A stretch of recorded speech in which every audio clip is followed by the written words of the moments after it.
컴퓨터 화면의 흰 바탕 위로 검은 글자들이 떠오르듯 박은혜의 하루는 단조로운 풍경 위로 무심히 흘러갔다. 68해의 세월이 어깨 위에 내려앉아 있었고 먼저 세상을 등진 남편의 빈자리는 5년이 지나도 여전히 허전했다. 서울 변두리 빛바랜 연립주택의 창가에 기대 앉아 그녀는 자주 텅 빈 놀이터를 내려다보았다. 한때 아이들의 웃음소리로 가득 찼을 그곳은 이제 시간의 덮개만 쌓인 채 낡아가고 있었다.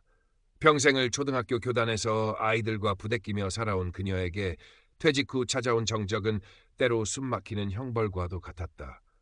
아들, 딸은 각자의 삶을 꾸리느라 바빴고 살가운 목소리를 들은 지도 까마득했다. 다들 제 앞가림 잘하면 그만이지. 스스로에게 주문처럼 속삭였지만 마음 한구석 스며드는 찬바람은 어쩔 수 없었다. 그나마 일주일에 2번 동네 복지관에서 열리는 스마트폰 활용 교육은 그녀에게 작은 숨통이었다. 젊은 강사 최경식 씨는 언제나 봄볕처럼 따뜻하고 친절했다. 어머님, 오늘은 손주분께 영상통화 거는 법을 배워볼 거예요. 자, 여기 초록색 전화기 모양 아이콘을 살짝 눌러보세요. 그의 나긋나긋한 설명에도 은혜에 묻인 손가락은 번번이 엉뚱한 곳을 맴돌았다. 돋보기를 써도 침침한 눈으로는 화면 속 깨알 같은 글씨들이 아른거렸고 손짓 하나에도 수십 가지 기능이 쏟아져 나오는 스마트폰은 마치 외계의 물건처럼 낯설었다. 그래도 시대에 뒤처지지 않으려면 멀리 사는 손주들의 얼굴이라도 자주 보려면 배워야 했다. 그러던 어느 날 최경식 강사는 마음이음이라는 생소한 이름의 앱을 알려주었다. 비슷한 처지의 노인들이 서로의 일상을 나누고 취미를 공유하며 말벗이 되어주는 온라인 공간이라고 했다. 어머님처럼 글쓰기 좋아하시는 분들께 좋은 친구가 생길지도 몰라요. 한번 가입해 보시는 건 어떠세요? 반신반의하면서도 한편으로는 외로움에 지쳐있던 은혜는 그의 권유에 따라 조심스럽게 앱을 설치했다. 닉네임은 가을 하늘로 정하고 젊은 시절 단아했던 모습이 담긴 흑백 사진 한 장을 프로필로 올렸다. 며칠 뒤 늘 푸른 소나무라는 닉네임으로부터 첫 메시지가 도착했다. 가을 하늘님의 프로필 사진에서 깊은 지성과 온화함이 느껴집니다. 마치 제가 오랫동안 그려왔던 이상적인 여인상을 보는 듯합니다. 은혜는 순간 얼굴이 확 달아올랐다. 누구인지도 모르는 이의 찬사였지만 기분이 나쁘지 않았다. 자신을 해외에서 작은 문화재 관련 사업을 하며 틈틈이 시를 쓰는 60대 초반의 남성이라고 소개한 그는 은혜가 서툰 솜씨로 올린 짧은 시 한 편에도 감탄사를 연발하며 정성스러운 댓글을 남겼다. 교직에 몸담으셨군요. 아이들의 영혼을 가꾸는 일이야말로 세상에서 가장 아름다운 예술이 아닐까 싶습니다. 진심으로 존경합니다. 처음엔 형식적인 감사 인사만 건네던 은혜도 그의 꾸준하고 진솔한 접근에 서서히 마음의 빗장을 풀기 시작했다. 늘 푸른 소나무, 정지훈이라고 자신을 밝힌 그는 은혜의 소소한 일상 이야기에도 귀 기울였고 그녀의 빛바랜 추억들, 아이들을 가르치던 시절의 보람, 먼저 간 남편과의 애틋했던 사랑 이야기를 마치 자신의 일처럼 공감하며 들어주었다. 홀로 되신 지 오래되셨군요. 그 빈자리의 무게를 제가 어찌 감히 짐작이나 할 수 있겠습니까? 부디 제 부족한 글로나마 가을 하늘님의 적적한 시간에 작은 온기가 될 수 있기를 바랄 뿐입니다. 그가 보내주는 자작시와 감명 깊게 읽었다는 문학작품의 구절들은 은혜의 메마른 감성에 촉촉한 이슬처럼 스며들었다. 잊고 지냈던 설렘이라는 감정이 가슴속에서 잔잔한 파문을 일으켰다. 이제 은혜는 아침에 눈을 뜨면 습관처럼 마음이음 앱을 열었고 밤늦도록 그와 메시지를 주고받으며 시간 가는 줄 몰랐다. 화면 너머에 존재하는 한 번도 본 적 없는 그의 존재는 어느새 은혜의 삶 깊숙이 들어와 가장 큰 위안이자 기쁨이 되어 있었다. 시간이 흐를수록 정지훈은 은혜의 삶의 더욱 큰 부분을 차지해갔다. 그는 매일 아침, 오늘도 가을 하늘처럼 맑고 아름다운 하루 보내시길 바랍니다. 은혜님이라는 다정한 인사로 하루를 열어주었고 밤에는 부디 편안한 밤 되십시오. 꿈속에서라도 은혜님의 고운 미소를 뵐 수 있다면 행복할 것 같습니다. 라는 감미로운 말로 그녀를 잠 못 들게 했다. 은혜의 건강을 살뜰히 챙겼고 그녀가 좋아하는 음식이나 취미에 대해서도 세세하게 기억했다가 대화 소재로 삼았다. 때로는 은혜님의 따뜻한 음성으로 시를 듣고 싶은데 지금은 2억만 리 떨어져 있는 몸이라 그럴 수 없음이 안타깝습니다. 머지않아 한국으로 돌아가면 가장 먼저 은혜님을 찾아뵙고 그동안 못다한 이야기를 나누고 싶습니다라며 간절한 마음을 전하기도 했다. 은혜는 그런 그의 진심 어린 말들에 가슴 벅찬 감동을 느꼈고 그가 한국 땅을 밟을 날만을 애타게 기다렸다. 어느덧 그들은 현실의 어떤 지인보다도 더 깊은 정서적 교감을 나누는 사이가 되어 있었다. 정지우는 제가 한국에 완전히 정착하게 되면 은혜님과 함께 조용한 교회에 작은 서재를 겸한 찻집을 열고 싶습니다. 아침 햇살 아래에서는 은혜님의 시를 읽고 저녁 노을 아래에서는 제가 모은 희귀 음반들을 함께 듣는 그런 평화로운 노년을 꿈꿉니다. 라고 미래를 속삭였다. 은혜는 그의 청사진에 가슴이 뛰면서도 한편으로는 이 나이에 무슨 주책인가 싶어 얼굴을 붉혔지만 그가 그려주는 꿈결 같은 미래에 대한 기대감을 떨쳐버릴 수 없었다. 그렇게 몇 달이 꿈처럼 흘러갔다. 계절이 바뀌고 나뭇잎 색깔이 변하듯 은혜의 마음도 정지훈에 대한 믿음과 애정으로 짙게 물들어갔다. 그러던 어느 늦가을 밤 정지훈은 평소보다 훨씬 더 침울하고 다급한 목소리로 은혜에게 연락해왔다. 은혜님, 정말 죄송하고 면목 없는 말씀을 드려야 할 것 같습니다. 제가 지금 추진 중인 해외 문화재 발굴 프로젝트에 예기치 못한 문제가 발생했습니다. 현지 정부의 갑작스러운 규제 강화로 인해 당장 내일까지 긴급 자금을 마련하지 못하면 모든 것이 수포로 돌아갈 위기에 처했습니다.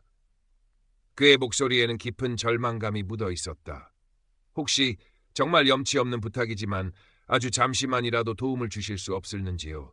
금액은 크지 않습니다. 한 70만 원 정도면 급한 불은 끌 수 있을 것 같습니다. 일주일, 아니 사흘 안에는 반드시 이자까지 두둑이 얹어서 돌려드리겠습니다. 이런 일로 은혜님께 심려를 끼쳐드리게 되어 제 자신이 너무나 원망스럽습니다. 은혜는 순간 심장이 쿵 내려앉는 것 같았다. 단 한 번도 얼굴을 마주한 적 없는 사람에게 그것도 돈을 빌려달라는 부탁이라니. 이성적으로는 분명 위험한 일이라는 것을 알았지만 그동안 그와 나누었던 깊은 교감, 그의 진실되어 보였던 눈물 어린 호소, 그리고 그가 처한 절박한 상황이 그녀의 냉철한 판단력을 마비시켰다. 그렇게 학식 있고 점잖은 분이 설마 나 같은 늙은이를 속이려고 이런 말을 하겠나? 얼마나 다급하면 나에게까지 이런 부탁을 했을까? 은혜는 밤새 뒤척이며 고민했다. 그리고 다음 날 아침, 그녀는 결국 자신의 얼마 되지 않는 생활비 통장에서 70만 원을 찾아 그가 알려준 계좌로 송금했다. 돈을 보냈다는 메시지를 받은 정지훈은 마치 구세주라도 만난 듯 감격에 겨운 답장을 보내왔다. 정말 감사합니다, 은혜님. 은혜님의 이 깊은 배려는 제 평생의 빛으로 간직하겠습니다. 이 은혜 결코 잊지 않고 몇 배로 보답하겠습니다. 그 진심 어린 감사 인사에 은혜는 오히려 자신이 더 큰 위안을 받는 듯했다. 자신이 누군가에게 이토록 필요한 존재가 될 수 있다는 사실이 오랫동안 잊고 지냈던 삶의 의미를 다시금 일깨워주는 것 같다. 그것이 시작이었다. 첫 번째 긴급 자금 요청이 성공한 이후 정지훈의 금전 요구는 마치 둑이 터진 강물처럼 본물을 이루었다. 얼마 지나지 않아 그는 한국에 계신 연로하신 어머님께서 갑자기 위독해지셔서 급히 병원비와 간병비가 필요하게 되었다며 눈물로 호소했다. 이번에는 150만 원이었다. 은혜는 딸 수진에게 차마 입이 떨어지지 않아 알리지 못하고 결국 숨겨두었던 쌈짓돈과 얼마 안 되는 비상금을 탈탈 털어 그의 계좌로 보냈다. 그 후로도 수입하려던 문화재가 세관에 묶여 통관 자금이 급하다. 한국에 완전히 귀국하여 은혜님과 함께 살 집을 마련해야 하는데 계약금이 조금 부족하다. 유망한 문화 콘텐츠 사업에 투자할 절호의 기회가 생겼는데 은혜님도 함께 참여하시면 큰 수익을 얻을 수 있다 등 그의 요구는 점점 더 대담해졌고 액수도 눈덩이처럼 불어났다. 은혜는 자식들 몰래 수십 년간 부어왔던 적금을 해약했고 심지어 남편이 유품으로 남긴 낡은 금반지까지 처분하여 그의 요구에 응해야 했다. 돈을 보낼 때마다 정지훈은 하늘이라도 얻은 듯 감격하며 더욱더 절절한 감사와 뜨거운 사랑의 언어들을 쏟아냈다. 은혜님의 순수하고 헌신적인 사랑 덕분에 제가 이 모든 시련을 이겨내고 있습니다. 이제 정말 얼마 남지 않았습니다. 이 일만 잘 마무리되면 반드시 은혜님 곁으로 달려가 남은 생을 오직 은혜님만을 위해 살겠습니다. 그의 달콤한 속삭임은 은혜에게 거부할 수 없는 마력과도 같았다. 그녀는 그의 말을 한치의 의심도 없이 믿었고 그와의 찬란한 황혼을 꿈꾸며 현실의 불안과 의심을 필사적으로 외면했다. 스마트폰 배경화면으로 설정해둔 그용된 프로필 사진을 하염없이 바라보며 이 사람만 내 곁에 있다면 내 남은 인생은 결코 외롭거나 초라하지 않을 거야. 조금만 더 참고 견디면 반드시 행복이 찾아올 거야. 라고 스스로에게 최면을 걸었다. 한편 가끔씩 어머니 집을 찾는 딸 수지는 어머니의 심상치 않은 변화를 예민하게 감지하고 있었다. 예전보다 눈에 띄게 휴대폰을 손에서 놓지 않았고 누군가와 밤늦도록 메시지를 주고받으며 때로는 소녀처럼 수줍게 미소 짓다가도 때로는 안절부절 못하며 초조한 기색을 보이기도 했다. 결정적으로 어느 날 우연히 어머니의 통장 거래 내역을 확인하게 된 수지는 경악을 금치 못했다. 불과 몇 달 사이에 1,000만 원이 훌쩍 넘는 큰 돈이 정체불명의 계좌로 여러 차례 송금된 기록이 선명하게 남아 있었던 것이다. 엄마, 이 돈들 다 뭐예요? 혹시 누구한테 사기라도 당하신 거 아니에요? 다그치듯 묻는 딸의 날카로운 질문에 은혜는 당황한 기색을 감추지 못하고 버럭 화를 냈다. 내가 뭘 안다고 함부로 말해. 이건 내 돈이고 내가 알아서 쓰는 거야. 너는 네 살림이나 잘 챙겨.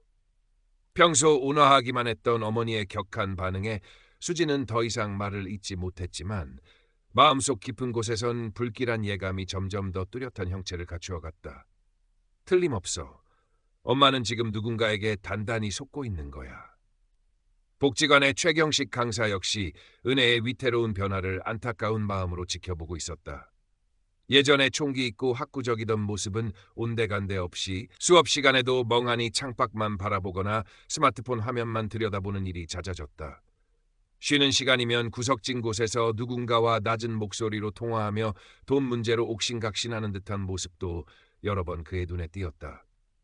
걱정스러운 마음에 몇 번이나 조심스럽게 말을 건네보았지만 은혜는 번번이 아무 일도 없다. 괜한 걱정이다라며 애써 외면할 뿐이었다. 경식은 더 이상 개입하기를 주저하면서도 그녀의 눈빛 속에 깊게 드리워진 불안과 고독의 그림자를 떨쳐버릴 수 없었다. 정지훈의 탐욕은 끝을 몰랐다. 이제 그는 은혜의 마지막 남은 생명줄이나 다름없는 노후 자금, 그녀가 평생 교직에 몸담으며 한 푼 두 푼 아껴 모은 퇴직금 전부를 노리고 있었다. 은혜님, 드디어 제 평생의 수건 사업이었던 한국 전통문화 해외 박람회 프로젝트가 현실이 될 마지막 기회가 찾아왔습니다. 정부 지원금과 해외 투자 유치도 거의 확정되었는데 마지막으로 초기 운영 자금이 조금 부족한 상황입니다. 여기에 은혜님께서 마지막으로 한 번만 더 힘을 보태주신다면 그동안 은혜님께 진 모든 마음의 빚과 물질적인 빚을 몇 배, 아니 몇십 배로 갚아드리고 우리 두 사람의 이름으로 문화재단을 설립하여 평생 사회에 봉사하며 아름다운 노후를 보낼 수 있습니다. 그는 이번이 정말로 마지막 기회이며 성공이 눈앞에 와 있다고 마치 눈앞에 파라다이스라도 펼쳐진 것처럼 은혜를 현혹했다. 그의 목소리는 그 어느 때보다도 절박하고 간절했으며 그가 제시하는 미래는 그 어느 때보다도 눈부시게 찬란했다. 은혜는 생애 가장 깊고 어두운 고민의 심연으로 빠져들었다. 이것은 그녀의 마지막 보루이자 남은 생을 지탱해줄 유일한 버팀목이었다. 이 돈마저 사라진다면 그녀는 정말로 아무것도 없는 빈 껍데기가 되어버리는 것이었다. 하지만 한편으로는 정지훈의 말을 간절히 믿고 싶었다. 그와의 달콤했던 대화들, 함께 나누었던 꿈들, 그 모든 것을 포기하고 싶지 않았다. 며칠 밤을 뜬 눈으로 새우며 번민과 갈등을 거듭한 끝에 그녀는 결국 위태로운 도박에 자신의 모든 것을 걸기로 결심했다. 그래, 이것이 마지막 기회일지도 몰라. 이 고비만 넘기면 그 사람 말처럼 모든 것이 잘 풀릴 거야.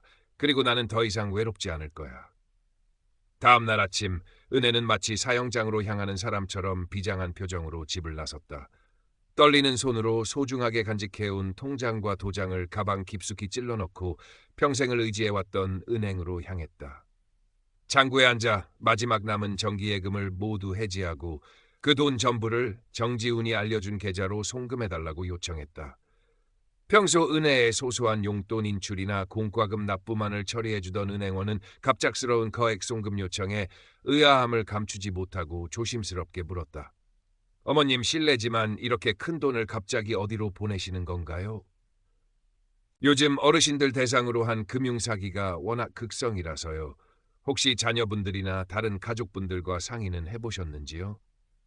은행원의 걱정 어린 질문에 은혜는 가슴이 철렁 내려앉았지만 애써 태연한 척하며 단호하게 대답했다. 아, 아닙니다. 지극히 개인적인 용도로 사용하는 것이니 염려 마시고 처리해 주십시오. 그녀의 목소리는 미세하게 떨리고 있었지만 이미 마음을 굳힌 그녀의 결심을 되돌릴 수는 없어 보였다. 바로 그때였다. 엄마, 안 돼요. 절규에 가까운 다급한 외침과 함께 딸 수진이 땀범벅이 된 얼굴로 은행 안으로 뛰어들어왔다. 전날 밤 어머니의 방에서 정지훈이라는 자와 주고받은 스마트폰 메시지 내용을 몰래 확인한 수지는 그 모든 것이 추악한 사기극임을 직감했던 것이다. 엄마, 제발 정신 차리세요. 그 인간 사기꾼이에요. 엄마 평생 모은 돈 다 날리려고 작정한 악마라고요. 당장 그만두세요. 수지는 울부짖으며 어머니의 팔을 붙들고 송금 창구에서 끌어내려 했다. 은혜는 딸의 갑작스러운 등장과 거친 언사에 당황하여 어쩔 줄 몰라며 버텼다. 수진아, 네가 뭘 안다고 이 난리야. 이 사람은 그런 사람 아니란 말이다. 내 일은 내가 알아서 해. 은행 안은 순식간에 아수라장이 되었다. 모녀의 처절한 실랑이를 지켜보던 최경식 강사도 안타까운 표정으로 수진의 편에 섰다. 그는 며칠 전부터 은혜의 불안정한 행동을 유심히 지켜보다 오늘 아침 수진으로부터 다급한 연락을 받고 함께 은행으로 달려온 것이었다. 어머님, 진정하시고 제 말씀 좀 들어보세요. 제가 어머님께서 말씀하신 그 늘푸른 소나무 정지훈이라는 사람의 프로필 사진을 인터넷 이미지 검색으로 찾아봤습니다. 그거 다 도용된 사진이었어요. 몇 해 전에 작고하신 어느 무명 시인의 사진을 그대로 가져다 쓴 거더라고요. 그리고 그 사람이 어머님께 보내드렸다는 사업 계획서나 투자 제안서에 언급된 회사 정보들도 전부 유령 회사거나 존재하지 않는 정보였습니다. 경식은 떨리는 은혜의 손에 자신의 스마트폰 화면을 내밀며 차분하지만 흔들림 없는 목소리로 확인된 사실들을 하나하나 짚어주었다. 화면 속에는 정지훈이 그토록 자랑스럽게 내걸었던 프로필 사진과 똑같은 얼굴의 남자가 전혀 다른 이름과 생애를 가진 채 고독한 시인, 지병으로 별세라는 제목의 낡은 신문기사 한 구석에 실려 있었다. 은혜는 자신의 눈앞에 펼쳐진 믿을 수 없는 광경에 숨이 멎는 듯했다. 머릿속이 새하얗게 타들어가는 것 같았다. 그토록 애틋하게 믿고 의지했던 사람, 자신의 마지막 남은 인생을 걸고 싶었던 그 모든 것이 한낱 헛개비 같은 거짓과 기만으로 뒤범벅된 악몽이었다니. 그가 속삭였던 수많은 사랑의 언어들, 함께 그리던 눈부신 미래의 약속들, 그 모든 것이 와르르 무너져 내리며 날카로운 파편이 되어 그녀의 심장을 꿰뚫는 듯했다. 은혜는 더 이상 버티지 못하고 그 자리에 풀썩 주저앉아 버렸다. 아니야, 아닐 거야. 이건 꿈이야. 그녀의 갈라진 입술에서는 차마 현실을 부정하는 처절한 절규와 함께 봇물 터진 듯 뜨거운 눈물이 쉴 새 없이 흘러내렸다. 마치 온 세상이 한순간에 암흑으로 변해버린 듯한 극도의 절망감이었다. 수지는 울부짖는 어머니를 부둥켜 안고 함께 오열했다. 은행 창구 직원들과 다른 고객들은 안타까움과 연민이 뒤섞인 시선으로 차마 발길을 돌리지 못하고 그들을 지켜보고 있었다. 은혜의 귓가에는 이제 더 이상 정지훈의 감미로운 목소리가 들리지 않았다. 대신 자신의 어리석음을 조롱하는 듯한 날카로운 환청과 함께 영원히 벗어날 수 없을 것 같은 깊고 어두운 수치심만이 그녀의 영혼을 잠식해 들어오고 있었다. 내 돈, 내 인생, 내 모든 것이 다 끝났어. 그녀는 정신을 놓은 사람처럼 텅 빈 눈으로 허공을 응시하며 한동안 그 자리에서 움직이지 못했다. 한평생 정직과 성실로 쌓아 올렸다고 믿었던 그녀의 삶이 이토록 허망하게 한순간에 모래성처럼 무너져 내린 참혹한 폐허 위에서 그녀는 길 잃은 어린아이처럼 하염없이 울고 또 울었다. 그날 이후 박은혜의 시간은 멈춰버린 듯했다. 그녀는 깊고 어두운 절망의 동굴 속에 스스로를 가두었다. 며칠 동안 식음을 전폐하고 방 안에 틀어박혀 마치 그림자처럼 희미한 존재가 되어갔다. 밤에는 악몽에 시달리며 잠 못 이루었고 낮에는 멍하니 창밖의 잿빛 하늘만 하염없이 바라보았다.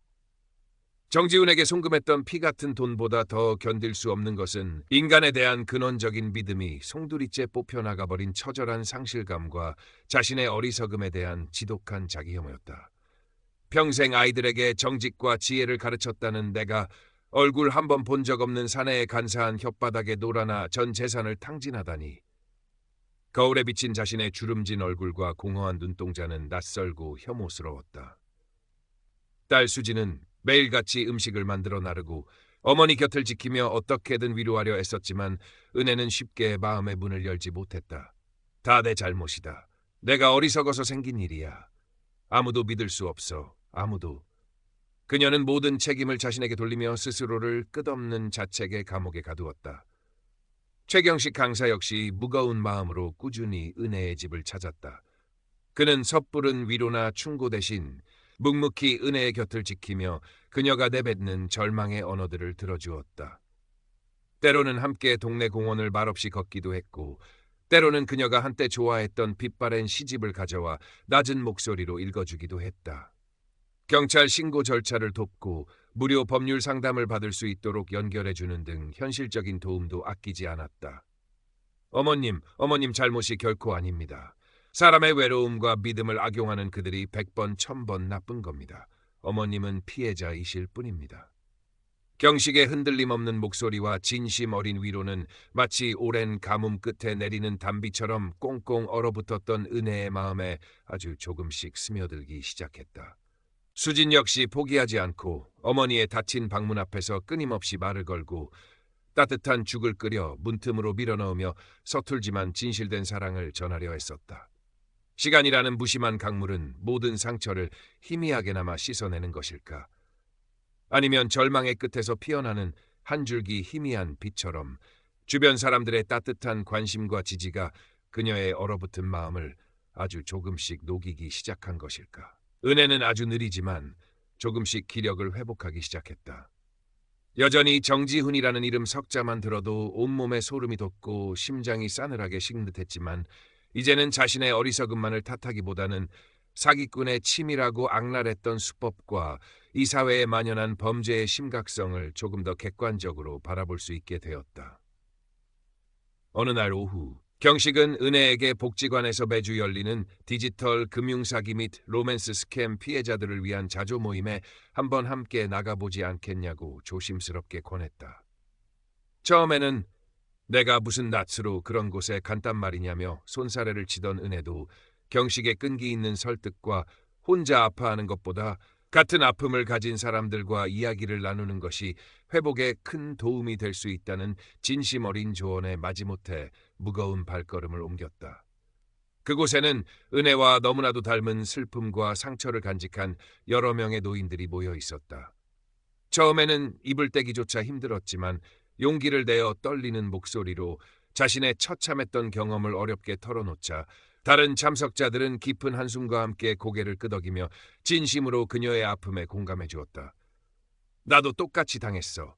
그놈들 말솜씨가 얼마나 교묘한지 안 당해본 사람은 몰라. 자식들한테 말도 못하고 혼자 속가리한 세월이 얼마인지. 서로의 이야기를 나누고 서로의 눈물을 닦아주면서 은혜는 자신만이 이 세상에 홀로 버려진 것이 아니라는 사실을 깨달았다. 같은 아픔을 공유하고 서로에게 기댈 수 있는 사람들이 있다는 사실은 메마른 사막에서 오아시스를 발견한 것처럼 그녀에게 큰 위안과 용기를 주었다.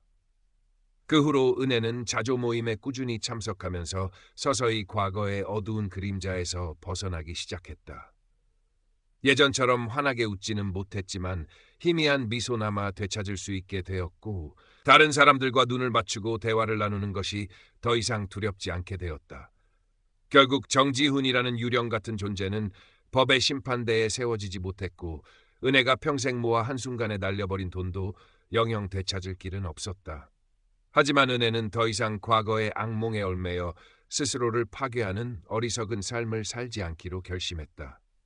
대신 자신의 뼈아픈 경험을 다른 사람들에게 용기 있게 이야기함으로써 또 다른 피해자가 생기는 것을 막는데 작은 힘이나마 보태기로 마음먹었다. 그녀는 복지관에서 정기적으로 열리는 디지털 금융사기 예방교육 프로그램에 자원봉사자로 참여하여 자신의 실제 사례를 담담하지만 단호한 목소리로 증언했다. 여러분, 귀에 아무리 달콤한 말을 속삭이고 눈앞에 아무리 황홀한 미래를 펼쳐 보여도 인터넷에서 만난 정체 모를 사람에게 절대로 돈을 보내서는 안 됩니다. 그들은 우리의 외로움과 믿음을 교묘하게 파고드는 악마와 같습니다. 의심하고 또 의심하고 반드시 주변 사람들과 상의하십시오. 그녀의 진심이 담긴 호소는 강좌에 참석한 많은 노인들의 가슴에 깊은 경종을 울렸다.